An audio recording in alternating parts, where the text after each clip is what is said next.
TPCSI fans, you want to revolutionize your sports investing habits? Allow me to tell you about WagerWire. WagerWire is an app that helps you become a superior bettor by allowing you to sync all your sports books and track all your bets in one place. See your current action, your betting history, and stats. You could also sign up for sports books and collect bonus offers. Follow them at WagerWire on X, as it's the best account on the platform. Head to App Store or Play Store now and search WagerWire and download the app. Excuse me, Mr. DJ. Hey, check this out. We got a great show coming your way. From the ECSI Sports Studios, the #1 sports information program in America, the Breakfast Bankroll, with your host, the sports broker, Jeff Dawson.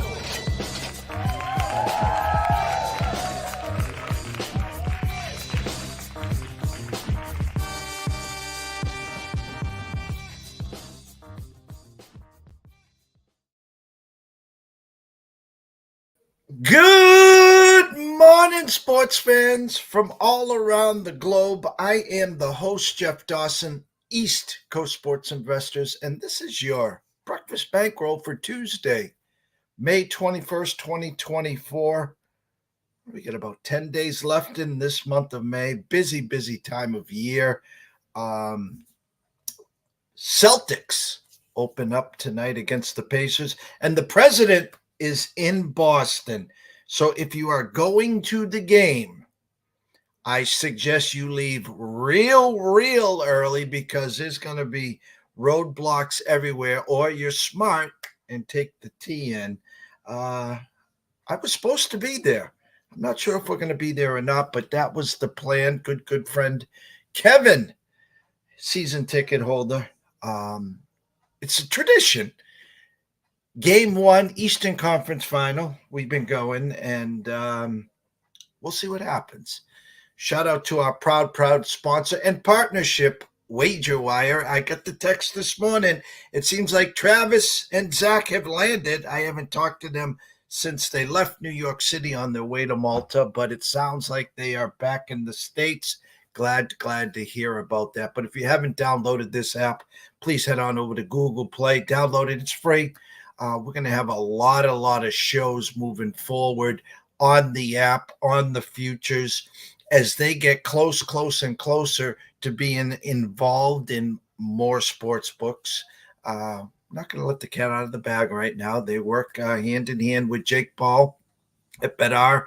They're at RT Sports, and they're in a bunch of others on the way. So go over there, download that app. If you're looking to gain a little flash cash and want to join this amazing team, send an email to affiliate@wagerwire.com. Tell them JD from ECSI sent you. Travis, Zach, the rest of this community, second to none on X and the planet. So come join us before we leave the train station and you're stuck in the caboose. So today we're going to talk some baseball live from Tampa, the one and only Mr. Scotty Webb, breaking down what's going on in baseball. Listen, I couldn't be hotter, whether it's PGA golf, whether it's NASCAR, whether it's hockey futures, home run props. Jesus. Saturday and Sunday on Vegas Scoreboard Express. Shout out to JB, the ticket. I gave out Rafael Devers. Yesterday on the closing bell, I gave out Rafael Devers, Altuve home run props. I'm hotter than a firecracker in these props, but when I'm trying to break down these games, whether it's first fives, whether it's team totals, full games, it's like Chinese right now. Yesterday, we give out the Detroit Tigers, and what happens? Our pitcher takes a line shot up the middle right off of his hip. Thanks for playing. Next thing you know, the Kansas City Royals turn into, Mookie Wilson, Steve Balboni, George Brett, and thanks for playing there. So enough of my babbler. Let's bring in the star of the show, the one and only Mr. Scotty Webb. Morning, sir. Jeffrey, hey, man. I lost a baseball game yesterday, the first time I think I've ever lost a baseball game the way I did. we've had all kinds of crazy stuff, right? The guy drops a fly ball, a pass ball, guy runs in from scores, all kinds of stupid stuff. So I'm watching the Astros, and I'm on the Astros, and they're ahead 6-1, just not a problem. Framber Valdez on the mound, no issues, just rolling along, and then boom, 7 runs in the fifth inning. And I'm like, what? 7 runs? How did that happen? Well, after the game, they interview the catcher, and catcher goes, well, Framber decided he didn't want to pitch this game plan anymore. He just wanted to do what he wanted to do. I can't make him throw the pitches he wants to pitch. So he just did what he wanted to do, and he got rocked. And, I can't go out there and force him to throw the pitches I call. So he decided to pitch what he wanted to pitch. And, I've seen that a lot where, a pitcher from one pitch to one pitch or one batter to one batter. Well, I don't want to throw this pitch this way. I know it might be the game plan, but I'm not feeling it today. So I want to throw what I feel. And I get that. That's normal.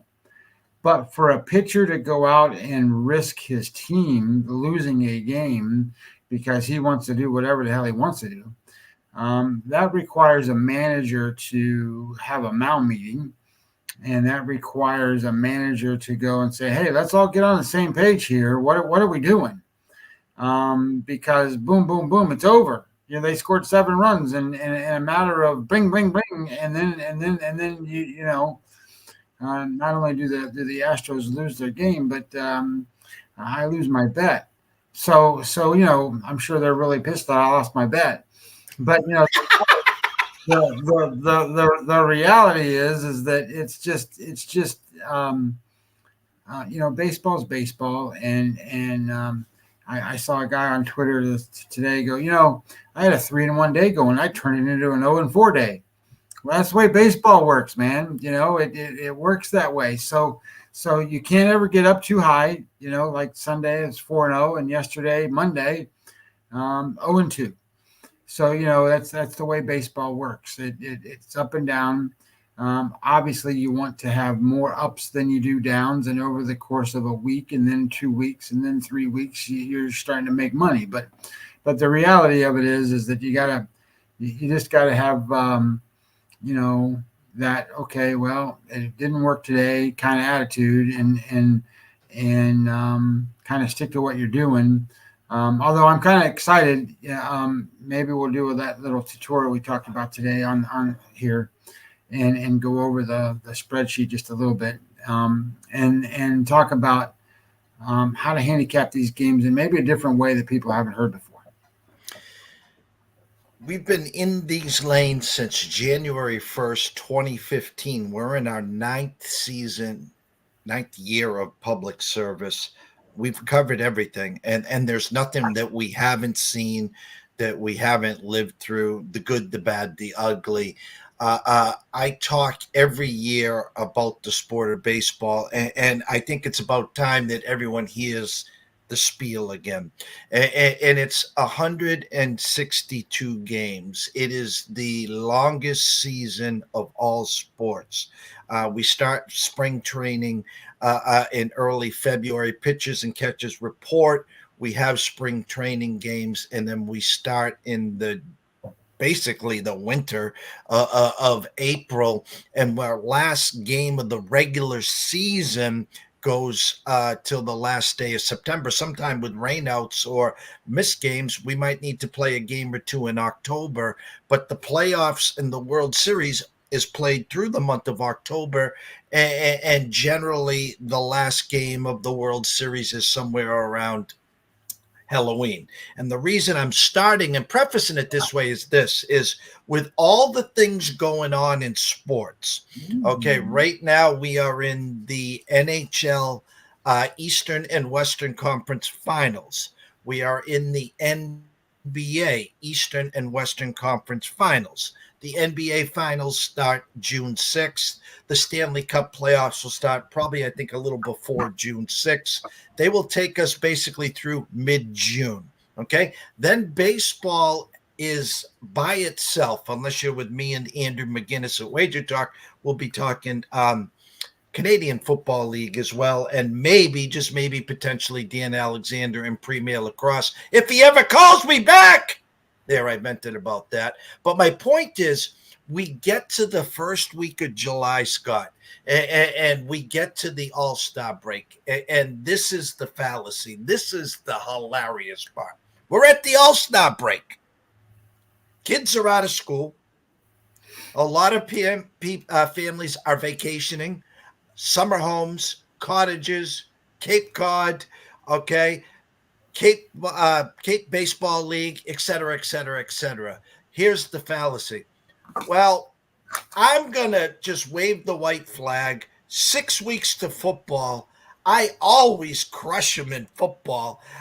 I know so much. I can't wait. I got this football thing all pegged out, and therefore I'm done for the next 6 weeks. I'm going to do my wife, wink, wink, a favor. Hey, honey, I'm not wagering anymore. I'm taking the next 6 weeks off because I want to be a family man. I want to spend time on the beach with you, out on the golf course, yada, yada, yada. And I'm not going to wager till September and the start of football, where we win every year, which we know is bullshit. Yeah, it's a cycle. It's definitely a cycle, and this is what do they call it? The dog days of summer, right? I mean, and if you really want to understand what grinding bets are, bet baseball games. Yeah, because that's what you do. You grind out games, and you have to work. It takes a lot to win at baseball, and it takes a lot to it just takes a lot of things to keep your mental attitude right, because baseball's frustrating, and I get it. It's not for everybody, but at the same time, boy, does it make watching the games way more interesting, and it makes the games a lot more fun, and it makes your summer go a lot better, and especially if you live in a city where you have a team, and the team is doing halfway decent. You can bet on them and go and see them in the playoff hunt, and the crowds get bigger. And can you imagine being in Philadelphia when those guys were going crazy the last couple of years in the playoffs, and that kind of stuff? I mean, it's exciting. Baseball can be. But it can also be demoralizing, because it's 162 games, and when you start betting on them, every little thing that you overlook in a regular season pops up at you, and stuff happens, and you go, that doesn't really happen, and then all of a sudden, holy crap, that happened 2 or 3 times this week. It's interesting how baseball works. Yeah, and so for me last night, again, the only play we gave out in the diamond was the Tigers plus $100 full game, something I usually don't do. I look for first fives, I look for team totals, but I says I like the edge here on the Tigers with the pitching matchup, Olsen versus Walker. So what happens first? Olsen gives up his first homer in 220 batters to Massey, and then next time around, Massey hits a line shot, 100+ miles an hour, hits him in the hip. He's got to be removed from the game. The floodgates open up again, 8-3 final there. And you talked about the highs and lows. If you parlayed that with the Yankees 4-1 lead, top of the ninth, they give up not just 3, they give up 4. They lose 5-4 with a 4-1 lead, and this happens every day in baseball. It doesn't matter how you handicap it, what odds you're looking at, what numbers you're looking at. Baseball is that unique sport. If it's working, stick with it. If it's not working, remain calm, cool, collected. Baseball is not a sport you can wager on and chase. There's no sport you should be chasing, but baseball is that frustrating sport where a lot of times you're on the right side and just wrong results, Scotty. Well, a lot of times. I mean, it happens a lot. It's one of those things where what you do is you grade yourself by the quality of bets you make. It's not necessarily by the results and outcomes, because that's going to fluctuate. you can't control that. So you have to grade yourself based on, okay, did I make a good bet here? And then you have to be able to understand what a good bet really looks like. So the reality becomes it's a difficult sport because it's hard to know whether you're treading water, whether you're not. And, a lot of, like, I think you mentioned this last week, most of the people that have started baseball thought they were going to do really good in baseball have already give up because, they've lost their money. And that's the truth. I would tell you, I'm not having the greatest of seasons. I'm like 4 or 5 units ahead or whatever it is. But at the same time, that's still positive money. And at the same time, that gives you the opportunity, because here's what people don't really realize about baseball. Baseball, you can get on a 22-5 run.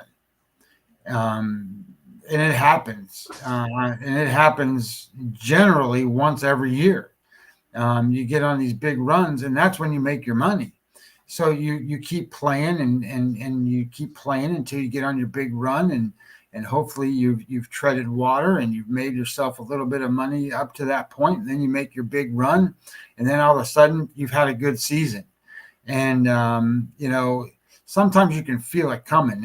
And to be honest, I feel like I need things to just break right in these games, and I'll have that big run going.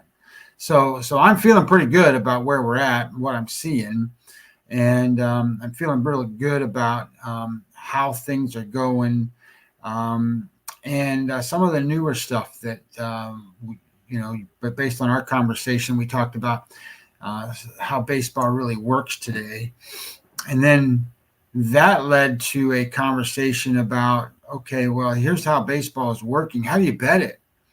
Because if baseball's not being played the same way, then we got to bet it based on how it's being played, not the way we used to bet it. So I think that discussion maybe can come out here a little bit, and then what we can do, and you haven't seen this part yet, where I've taken our conversation that we had about home run rates, and I've taken that farther. So I think that that'll lead to a lot more opportunities for people. Well, if you got the screen, let me see if you can send it over and I can pull it up, or do you want to just talk about it? I can email it to you, and it might come out better than, like off my website where it's hard to blow it up. Well, I can actually do me a favor. Let's see the screen first. Share the screen with me. I can blow it up here as we're talking, and let me see if that's effective. Otherwise, we can try the email. Let's see. How do I? Oh, you want me to put it on the camera? No. Yeah, I want you to.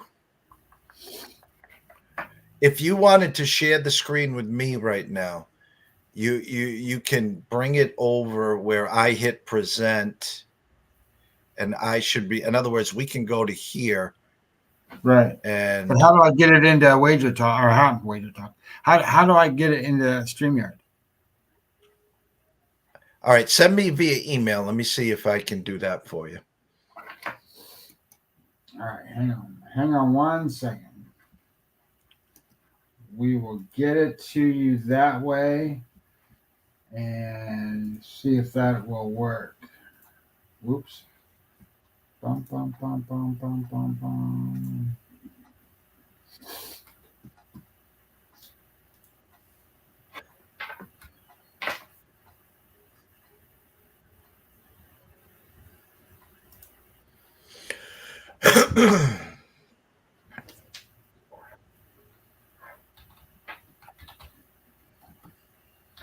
I'm just going to type up picture report and send it to you that way.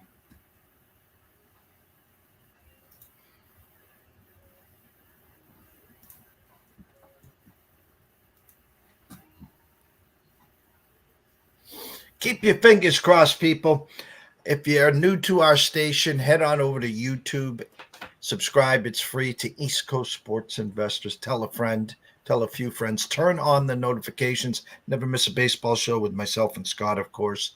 Hopefully soon this week we'll have Travis Geiger back from Wageaway. Maybe we'll even have Zach on too. So keep your eyes open there. At 3 o'clock, I will be a guest with Ron Marmolewski at Ron A Sports. We'll be talking Patriots, pre-draft, draft, and we'll see what happens there. All right, I got it. Let me see if this will work. Give me 1 second here. Survey says, and go to here. Survey says, and it's all kinds of blanks. Is that right? Blanks? No, it shouldn't be blanks. Well, Hold on. It shouldn't be blank. well, I'll show you what you sent me. No, I get it. I know what happened. It's it doesn't update unless I hit an update button on my end. Well, I can yeah, that's the report without any of the data in it. That they all sync together based off of like I have like 5 reports, but they all talk to each other. So okay, so it might not work that way. I don't know if a screenshot from like my website will have it too, but I don't know if that'll blow it up to actually work. But I can just walk it through too. Go ahead. In a sense that I think the first thing that we should talk about when we handicap a baseball game is to understand that offense is created via the home run. 40% of all runs scored today are generated off of home runs. So if you're trying to score runs as an offense, you want to bet against pitchers that give up home runs. And obviously, if you are wanting to bet on teams that are going to be good at not allowing runs, you want to bet on pitchers that don't give up home runs. So that's the first step of kind of understanding how this is going to play out. But taking it a step farther, we have the ability with sabermetrics to understand how pitchers can throw in terms of mistakes. So there's a statistic called WPA. WPA is wins probability added. And if you're a football handicapper or a football guy, you're used to the term EPA, which is extra points added. And basically what it is that you're taking every good thing that's happened. So every good pitch, every good play, and you're saying, okay, that's worth X number of points towards the end of a game to the positive side. And then you take everything that negative happens and you subtract the two. So you end up with a net EPA in football, and in baseball, you end up with a net WPA. So what that tells me is when you look at a WPA for a pitcher, and I look at pitchers on 30-day segments. But when you look at a pitcher, you're going to be able to know, did this guy make good pitches when he got in trouble? So he got the guys out. Did he prevent runs? He will have a positive WPA number. And if he makes mistakes, he's going to have a negative EPA number. So he's given up hits. When he gets in trouble, he doesn't get the guys out. He's given up runs. So the first question becomes is how many pitchers on today's board have positive and negative WPA numbers? And if you look at it, and there's 1, 2, 3, 4. There's 5 pitchers on today's board that are in the worst 25% of all pitchers in making mistakes, meaning that they make the most mistakes. And if you watch your games through your phone and you kind of look at that little box where the pitch comes in and you can see where guys hit the ball, you can tell what a mistake looks like because it's right down the middle a lot of times, or it's right in the in the hitting area. and it's not on the edges. It's there where and those guys don't miss. I mean, that's the thing. They typically don't miss those pitches. So we got 5 guys today, Jeff, that make a lot of mistakes. And we have 1, 2, 3, 4, 5, 6, 7, 8, 9. We have 10 guys who are in the best 25% at making these pitches very good. So we got 10 guys out there that are going to hit the edges that do really well, and 5 guys who don't. So obviously, one of the things you want to look at is, do they play each other? Does a guy that make a lot of mistakes face a guy that doesn't? Because if that's the case, well, let's bet against that. And there's not one of those games today. So that is, it kind of is what it is. But the point being is that we can identify the guy that makes the mistakes. Now, just because you make a mistake doesn't necessarily mean, it means a lot, but it doesn't necessarily mean that it causes a whole lot of damage, because there's variance there. And I think that's where you and I were running into some of this problem with the home run rate, because that's all we were kind of looking at. So if you look at a guy that makes mistakes, and then you look at the hard hit rate. So does he have a high hard hit rate, or is it a low hard hit rate? Because that matters. If a guy, for example, is making mistakes, but the mistakes are hit soft, there's a good likelihood that even though they're mistakes, they're not necessarily going to be home runs. They're not going to create a lot of run advantage for the offense. So I think that you look at it from that perspective and take it to the next level, which is the home run rate. So if you look at it, if you backtrack this and go, okay, here's a guy that has a big error rate, makes a lot of mistakes. He has a high hard hit rate, and combine that with a high home run rate, that then leads you to go, this guy's going to give up some runs, because now you match that to the offense. Now, if you've got a guy, and we do have, so we have a guy we have 2 guys that fit that bill today. Trevor Rogers from Miami is a high mistake guy with a very high hard hit rate. And he has a 2.11 home run rate over 9 innings. So he gives up the home run ball. So he's going to give up home runs today. I mean, it is what it is. That's what's going to happen. And guess who he faces? Milwaukee. And Milwaukee can hit home runs. So that's an offense that can take advantage of this situation. So there's a pitcher that is not going to do well. And you can see it. I mean, you can see he makes high mistakes, he gets hit hard, and he gives up home runs. Now, the other side of this, Jeff, is to go and say, okay, well, here's a pitcher makes a lot of mistakes. Like say for example, Martin Perez today. Martin Perez makes a lot of mistakes, but he has his hard hit rate is average. It's not good, it's average. So that means, okay, well, maybe he doesn't give up as many home runs today. Maybe he gives up doubles. Maybe he gives up quite a few singles. So you match that then to what does his batting average against and his Sierra number look like? So the reason you want to use Sierra is because xFIP already is inclusive of the home run rate. So Sierra is like an earned run average on steroids.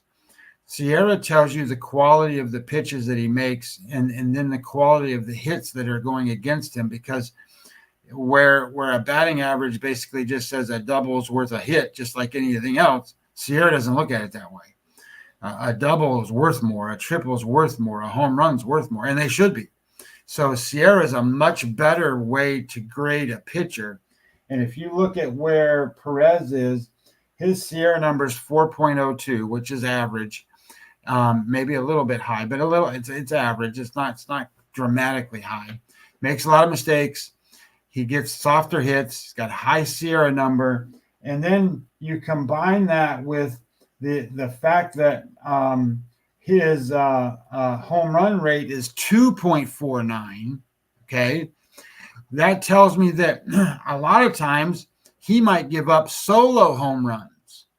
His mistakes might be because, okay, there's not a lot of guys on base, and these guys hit home runs, but they're going to be solo home runs as opposed to the other. Now, he does give up a lot of base hits.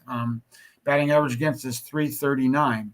So whereas a pitcher might walk guys, you're going to see, I don't think you're going to see Martin Perez put guys on base. I think they're going to have to hit their way on base. And if they hit a home run and get a 2-run or a 3-run home run, it's because they got hits, not because he put them there. And in some cases, you're going to find pitchers, not only do they give up hits, but they put guys on base, and then they give up the home run ball. And then all of a sudden, you got 3, 4, 5 runs on the board real quick. I think Martin Perez is in a spot where he makes a lot of mistakes. They go for hits. He gives up home runs, but at the same time that they go for home runs, I think that he spaces them out enough that he might get a 2-run homer here or there, but he's going to give up some solo shots, and he's going to need to string together hits against him. But I think, looking at matching that up to the offense that he's going to face today in San Francisco, look, man, San Francisco's got some guys that can hit now. Matos is playing very well. Kid that they've got going in the outfield. Soler is back in their lineup. Chapman is leading their team right now. I think that the Giants are a team that can take advantage of Martin Perez. Now I say this with very high caution because Martin Perez's last time he threw a -8, and if you know what I'm talking about, that means he was very bad. And the way baseball works, it's a regression-rich thing. So if you were very bad your last time out, there's a good likelihood you're not going to be very bad 2 times in a row. Now you might be bad, you might be average, but you're not going to be -8 bad. So I think San Francisco is going to have to work. But they've got Webb on the mound, and they're facing Pittsburgh today. I like San Francisco in this spot because, it is what it is. I like San Francisco's bullpen better than I do what the Pittsburgh has to offer. And I like where San Francisco's at offensively right now. But the point of the handicap basically is to go back and say, okay, look, Martin Perez makes a lot of mistakes. He doesn't get hit hard off of those mistakes, but it's an average. It's not so when I say average, that means from 25% to 75%. He fits in that gap. He's not in the worst 25 and he's not in the best 25. He's in the average gap. Okay, so he gets hit like anybody else does. That's basically what it means. And then he gives up a lot of hits. And then he gives up 2.25 home runs. I think it's the most today. 2.49 is the most home runs.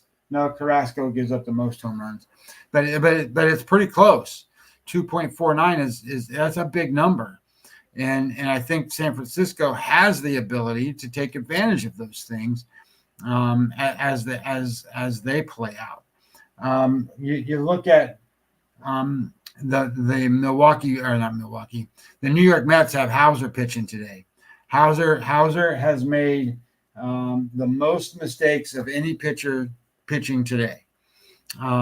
He's not a good pitcher.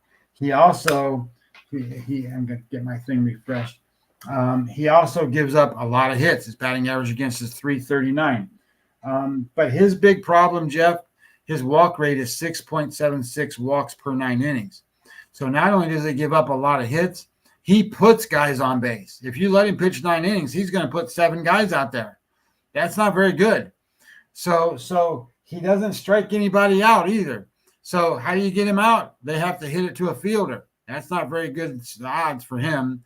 And he's facing the Cleveland Guardians offense that I just call them death by paper cut. They just keep getting hits. And not only do they get hits, they maximize everything that they do. They're so offensively efficient. if you get a guy on first base, I guarantee you he's going to get to second. And if he gets to second with less than 2 outs, he'll get to third. And somehow they'll get that guy in. That's what they do. Almost every game, that's the way they play. And then all of a sudden you go, man, how did they score 1 or 2 runs here? And then all of a sudden you get a couple guys on base and bang, there goes a home run. And then all of a sudden the score 6-0 and they win these games. That's how they're doing it. And they have a perfect pitcher to attack that way today. And I know Carrasco's on the mound for the Guardians today, but the Mets aren't hitting, and the Mets are sick. They have a flu bug going around. JD Martinez didn't play the other day. They have Marte batting down in the lineup because he's sick, and so I like Cleveland today too, in a sense that I think these are 2 good numbers. You can get them 130 or less, both teams, and they match up against mistake-prone pitchers. The one thing I'll tell you about Carrasco that surprises me is, I look at their stuff too, like there's a measure that tells you how much their ball runs and how much spin rate's on the ball, and it moves vertically and horizontally and all that stuff. And it's graded on a percentage of 100. So 100 is kind of being average. And if you look at Carrasco's stuff is a 93, so it's a little bit below average, which I get that. He's as old as me. And then they also have a thing called pitching plus. So the way I equate pitching plus to the stuff is, okay, your stuff is your arsenal, right? That's what you have. That's what you have to go out there and use. Well, pitching plus is how you use it. How do you use it to maximize your arsenal? Well, his pitching plus is a 95. 100 is good. 95 is not bad. So when it comes to what he has to offer, he's one of the worst pitchers in baseball, but it's not because he's not getting the most out of what he has. It's because his stuff's not that good. And then you compare that to what Hauser has. Hauser has an 87 in his stuff. I mean, that's 87 is almost the worst stuff going today. Rogers for Miami is a 78, so that's not very good. So Hauser's got kind of the worst stuff going. And then when it comes to the pitching plus, he's a 92, and only Lance Lynn's at 91, being worse than how to use their stuff. So I like the idea that you can take this information and you can then paint a picture. You can sit here and go, how many guys makes mistakes? What do the offenses do against their mistakes? Do they give up a lot of hits? Do they put guys on base? And then are there home runs that go with that? Because that's how teams score. And then because of that, you can also then go and say, I can make these wagers based off of the idea that I can attack just the way the offenses are going to attack that same pitcher. And then as a bettor, I'm making the same wager that the baseball team that I'm playing on with is doing. And I think that makes a lot of sense. Well, we're about 40 minutes deep here. Big slate tonight. Let me just take this off here. What I want to do for the next 10 minutes or so is give you the front stage, give people a couple leans. I know you're breaking down what we just went over. Obviously, you got to tell everyone when we close where they can go get this information for pennies on the dollar. Join your newsletter, etc. But break down a few games. Give us some of your leans, what your eyes see, and I will be backstage and I'll jump on in a few seconds. Well, I will tell you that, we just talked about how to attack a pitcher that makes a lot of mistakes, but, you can use this the other way. So there's pitchers out there that don't make a lot of mistakes. So, for example, Atlanta plays the Cubs today. So you have Charlie Morton and Javier Assad. And, of course, my screen goes blank. So what ends up happening here is you look at these numbers and you look at it and go, well, there's no wonder those pitchers are good because they don't make a lot of mistakes. And then in Charlie Morton's case, he doesn't make a lot of mistakes, and he's in the top 25% of soft hit rate. So he doesn't give up a lot of hard hits either. And then when you look at it and go, oh, my God, his batting average against is 204 and his whip rate's 1. So he doesn't get, guys don't get on base. So the reality becomes is there's no wonder why they don't do that. It's because he doesn't make mistakes. And when you look at Javier Assad, he's kind of the same way. So when you look at a game like this, you go and say, well, 2 pitchers going out there, they don't make a lot of mistakes.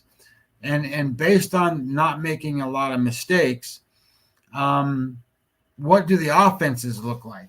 So if you look at the offenses and you go and say, well, the Cubs offense right now is ranked 26th out of 30 teams, and the Braves, they rank 16 out of 30 teams. Neither offense is like cranking. And I get it. Today's in Wrigley Field, and you got a wind that's blowing out, and this line overnight was, I think it was 10, maybe it was 9.5, and now it's up to 11. I can't advocate people that this line's going to go over 11 based on what I'm seeing from the pitchers. And the pitchers don't make mistakes to have the ball hit out, and they're ground ball guys. You know, you can look at the ground ball rates, and in this particular case, Charlie Morton's in the top 25% of all pitchers at getting ground balls. 50.6% of every batted ball is a ground ball for Charlie Morton. And then it's 48% for Javier Assad. These guys, their balls are going to be on the ground. So can they have damaging blows in the wind? Sure. Can the wind create problems? Absolutely. It's Wrigley Field. It's crazy. You know, pop-ups to the infielders when the wind's blowing crazy is a nightmare. So it could create a problem, but I think blindly going and saying, oh my God, the wind's blowing at this rate, I need to bet over. I think you got to be real careful here because you got 2 really good pitchers. Another game that's got pitchers that don't make mistakes is John Gray and Suarez. These are 2 pitchers that don't make mistakes, and they're very, very high at not making mistakes. They make a lot of good pitches. Suarez has a really good hard hit rate, meaning it's low. He's got a 53% ground ball rate, so he's not giving up fly balls. The importance of knowing that is fly balls create the damage. You know, you get doubles and triples and extra base hits because you get fly balls. You get a ground ball down the line and it might turn into a double or whatever, but it's not going to be a home run. So you're not going to get a bunch of damaging blows on ground balls. You get a lot of outs that way. John Gray has been very, very good, and his ground ball rate is at 48%. So this is one of those spots where then you go and say, well, what's going on with their offenses?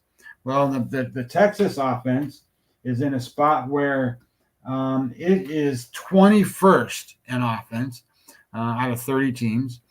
And you know, that's hard to say because that team's got offensive explosion power, but they're 21st. It's cyclical. You know, at this moment, you want to bet against their offense. And when you're looking at what Philadelphia is doing, you know, they've been winning lots of games, but right now their offense is 13th in an isolated power with the idea of extra base hits and home runs. They're 24th.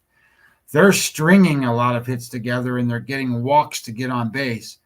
This is one of those spots where you want to look at, we got 2 good pitchers against 2 offenses that are potentially great, but neither one of them are hitting. This is a pitcher's duel. This is an under spot. This is where you want to go and say, hey, I think the first 5 under is under 4.5. And you got 2 really good pitchers, 2 good starters. If you don't want to deal with the bullpens, because Texas's bullpen's not very good. So I think that this is one of those kind of a spots. Another game that I kind of looked at was Baltimore today. I think Bradish is in a good spot against Lance Lynn. Lance Lynn is a guy that let me switch back over here. Lance Lynn makes a lot of mistakes. He gets soft contact, but he makes a lot of mistakes. But his problem is that he walks too many guys. So if you're the Baltimore Orioles and you can get a walk or 2 and then a hit or 2, that's very possible against Lance Lynn. And they also have home run power, and Lance Lynn is a guy that doesn't give up that many, but Bradish hasn't given up any. And that's kind of the difference. The difference here is that Bradish's average on his mistakes, he's better than most, but he's still kind of in that average zone. He doesn't give up hard hit rates either. But at the same time, he's got high strikeouts, and you got to earn your way to get on base. You got to get base hits. So I like the idea that Bradish is a much better pitcher than what you've got from Lance Lynn. Offensively, the Cardinals are doing really well, but the Orioles aren't doing poorly. So I like the idea that you can take say the Baltimore Orioles in the first 5 innings minus a half a run, and have them just win the first 5 innings, which is against Lance Lynn's not asking too much, and that's minus 110. I think you could even just play them on the money line if you wanted to do it that way too. You just pay a little more, but I don't think those are bad spots. So I like Carrasco and Cleveland today. I like San Francisco today. I think Texas and Philadelphia in the first 5 innings under is a good play today. I would be very careful about. I'm not going to go out there and jump in the wind and go and say, okay, I want to do this, but that number is 11. With the Cubs game and the Braves game, it's 11. If I had to play it and somebody beat me on the head with a stick, I'm betting under, not over. And I get it. There's a lot of wind there. So anyway, you can also use this information for team totals. Like if you don't like Carrasco at minus 125 or whatever the number is, take Cleveland over 4.5 runs today. They don't have to win. They just have to score 5 runs. They can probably do that in the first 5 innings, the way this looks. And that's minus 120. So that's how you use that information to make quality bets. We always wrap up the show here with closing thoughts and obviously tell them where they can find your website. Follow Scotty on Twitter at Webby20MLB as always. But Scotty, closing thoughts and where you can find all your information. Well, closing thoughts is that if you go to MLB.com and you click the standings and then you click the wild card standings, I don't know that it's going to change in the National League. I think it's done. So having said that it looks like this. The National League has the Phillies, Dodgers, and Brewers, and has the Braves, Cubs, and Padres. So of those 6 teams, you gotta find one that's going to get knocked out and then put one in. So Giants, Diamondbacks, Pirates, Nationals, Mets, Cardinals, Reds, Marlins, Rockies. I can't find one to put in and one to come out. I think we can say on May 20th, May 21st, whatever it is, I think the National League, now they might shift around on where they're at in terms of, wild card seeding and stuff and division rank. I don't think it's going to change. I think the American League will change, but the National League, I think is done. I think it's signed, sealed, delivered. I don't think that's going to change much the rest of the season. I mean, not that if you live in a National League city, does that sound like okay, we just said what a long season it is, and I just said, okay, well, shit, it's over. So that's not good. But you can find my stuff, Jeff, if they want to come find me. It's not hard to find. MLB-daily.com. I provide stuff, write articles, put stuff out there, the stuff that pops up or somebody asks a question or things that happen. The stuff the report I put out every single day. I have offensive reports. I have score calculators. I have bullpen stuff. I got all kinds of different things. I have my own odds. I make my own numbers.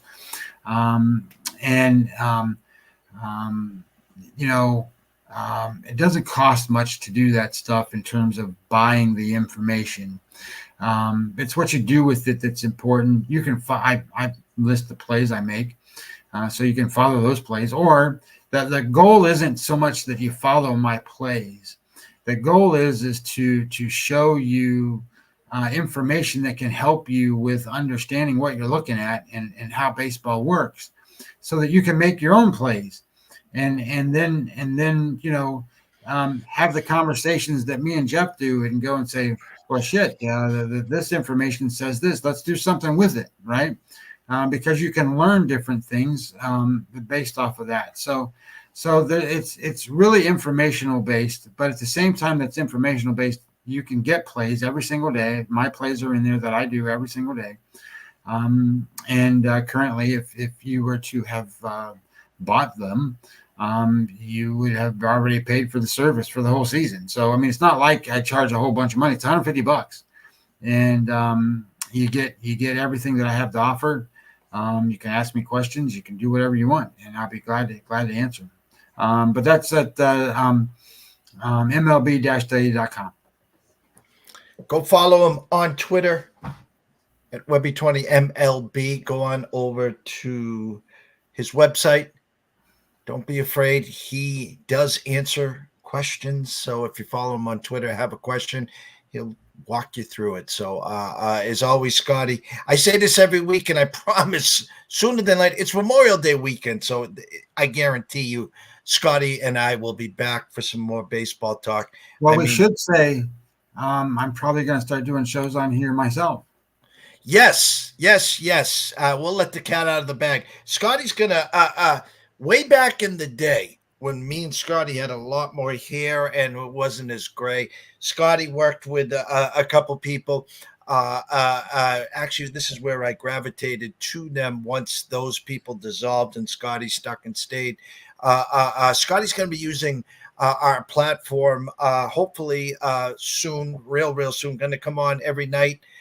He's going to give out maybe a freebie, and he's going to talk about the board when it gets real close to wager time. So after the closing bell at night, and maybe on a busy afternoon slate on travel days on Wednesday and Thursdays, might pop on earlier than later. But again, not long-winded, long shows. He's just going to come in, talk about what the board's saying to him, give out some leans, and tell him where you can find you. So, yes, thank you so much, Scotty. Looking forward to that. And myself and Scotty, Memorial Day weekend, will probably jump on either Saturday or Sunday for a quick hitter as well to talk the baseball board. So, thank everyone that's watching. Again, if you're new to our station, just jump on over to YouTube. Subscribe to East Coast Sports Investors. Turn on the notifications. Never miss a show here.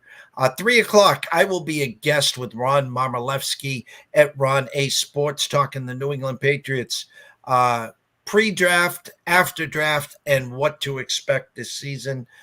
Quick 15-20-minute show there. The closing bell will be back around 4:30, 5 o'clock. We had over 300 people standing room only watching yesterday. Can't thank you guys enough. Riley will be back. I'm not sure if I'll be here. I'm supposed to be at the Boston Garden. We'll see if that happens. So for myself, Jeff Dawson at EC Sports Investor, the one and only Scotty Webb at Webby20MLB. We wish everyone a blessed morning. Have some fun. Enjoy the sun, and we will see you soon.